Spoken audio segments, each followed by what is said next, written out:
sampai 20, 1 hari 23. Nah setelah itu apa yang terjadi?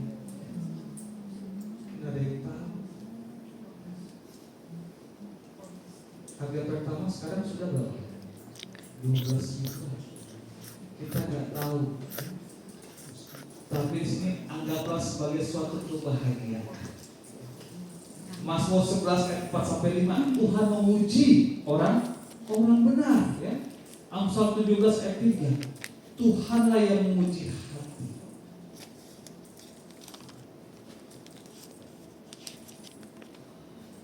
Aplikasi untuk karakter umat Tuhan diuji, ya, dalam goncangan adalah apakah iman saya, Bapak Ibu, hanya kuat saat nyaman? Apakah kesetiaan saya pada hari Sabat tetap teguh saat ada tekanan?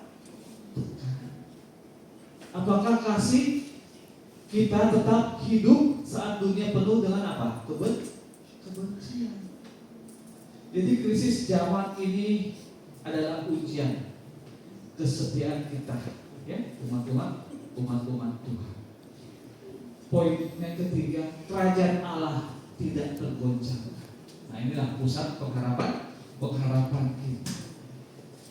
Mazmur 46 ayat 2 sampai 3 yang mencatat sekalipun apa? Bumi berubah dan gunung-gunung goncang, kita tetap apa? Kuat, bertahan dalam pengharapan Tuhan. Daniel 2:44, Allah semesta langit akan mendirikan suatu kerajaan yang tidak akan binasa. Yesaya 26 ayat 3-4, yang hatinya teguh kau jaga dengan apa? Damai sejahtera. Ibrani 13:8, Yesus Kristus tetap sama, baik kemarin maupun hari ini sampai selama-lamanya. Jadi Tuhan Yesus tidak pernah meninggalkan kita. 1 Yohanes 2:17, dunia ini sedang lenyap dengan keinginannya, tetapi orang yang melakukan kehendak Allah tetap hidup selama-lamanya.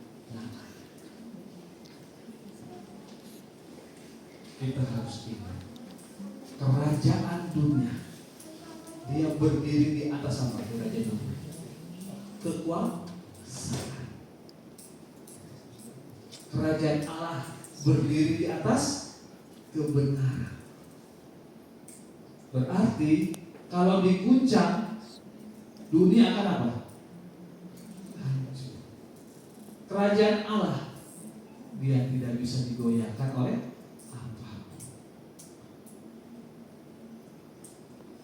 Saya ingin mengingatkan untuk 1 menit ke depan mengenai pesan Tuhan kepada kita lewat pengkabaran 3 malaikat. Jangan-jangan kita lupa. Dapat dalam mana itu? Wahyu 14 ya, 6 ayat 6 sampai 12 ini pelajaran Master Guide.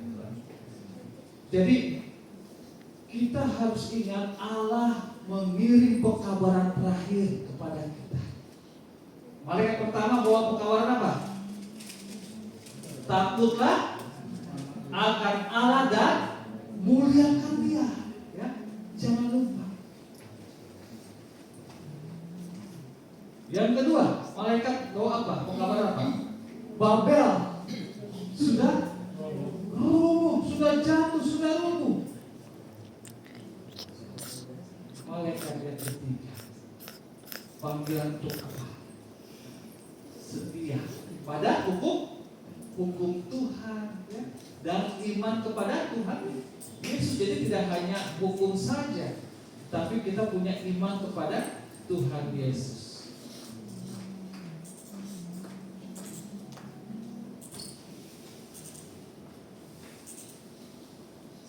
Goncangan akan memisahkan yang setia dengan yang tidak setia. Jadi di dalam Amos 9 ayat 9, aku akan membincangkan kaum Israel di antara segala bangsa.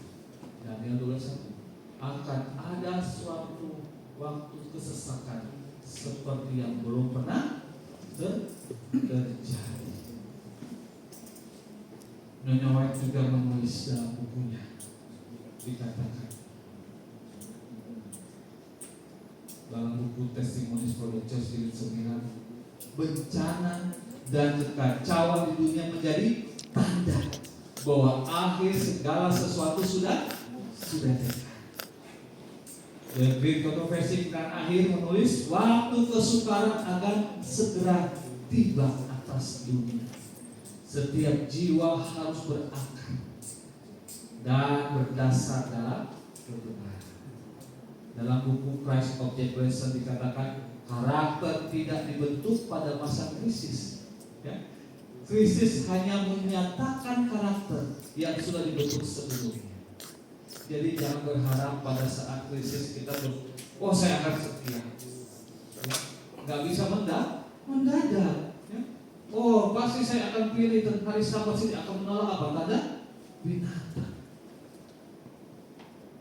Sebelum dari situ karakter sudah dibentuk.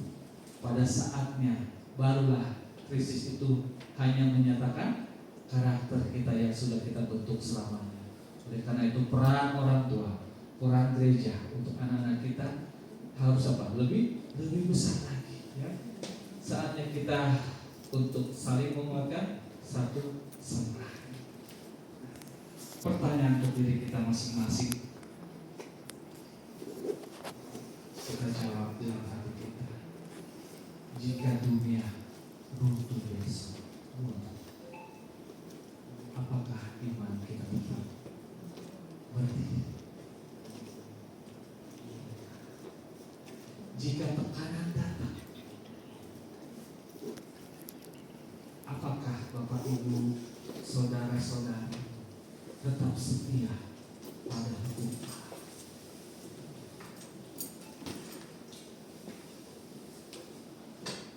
Jika kasih dunia menjadi diri, apakah kasih kita tetap menyala? Zaman ini membutuhkan umat Tuhan yang tidak panik, tidak kompromi, tidak kehilangan kasih, tidak goyah.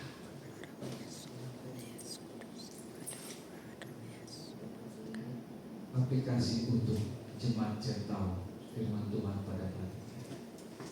Yang pertama, bangun kehidupan doa yang kuat sekarang. Jangan tunda. Oh iya, tadi saya bilang ke Rupen tadi pagi, ya, majelis, ya, besok subuh jam 5 kita akan untuk berdoa bersama.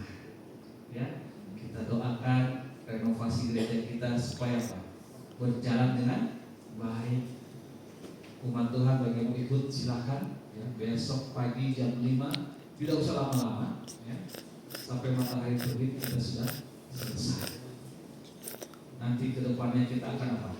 Lebih rutin lagi. Yang kedua, teguh dalam kebenaran dan hukum Tuhan. Yang ketiga, jangan terikat berlebihan pada sistem dunia. Yang keempat, jaga kasih agar tidak menjadi dingin. Yang kelima, hidup sebagai warga kerajaan surga, bukan warga mentalitas dunia. Dimanapun kita berada. Sebagai kesimpulan, dunia ini akan tergoncang Bapak Ibu. Nubuat akan digenapi. Siapa tahu kita akan menjadi saksi sejarah dalam penggenapan dunia ini. Sistem dunia akan berubah, tetapi umat Tuhan tidak hidup dalam ketakutan. Ada yang takut karena ada yang perang. Justru kita bersyukur dong. Akhirnya apa? Firman Tuhan yang saya baca dari Kejadian sampai Wahyu sekarang mulai apa? Memasuki tahap dan akhir. Kita bukan warga kerajaan yang akan runtuh. Kita adalah warga kerajaan yang tidak tergoncangkan. Biarlah firman Tuhan pada sabat ini menjadi berkat bagi kita semua dalam melihat penggenapan dari nubuatan Tuhan Yesus.